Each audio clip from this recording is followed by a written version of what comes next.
In today's video, we're diving into the voice-to-text feature on the iPhone, how it works, what it does, and more importantly, how to turn it off if you no longer want to use it.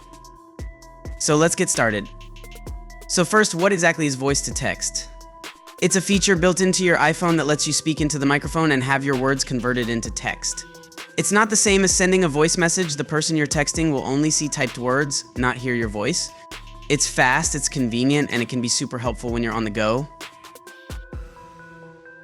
Now, if you've used this feature before, you may have noticed two microphone icons in the Messages app. One appears right next to the text input field, and another is at the bottom of the keyboard. While they seem like two separate tools, they both serve the exact same purpose, activating voice to text. But what if you don't want to use this feature? What if you want to disable the microphone icon completely and stop voice dictation altogether? Here is how to do it. First, open the Settings app on your iPhone, then navigate to General. From here, scroll further and tap on Keyboard. Now look for the section labeled Dictation. From here, you'll see a toggle for and enable dictation. Turn that off.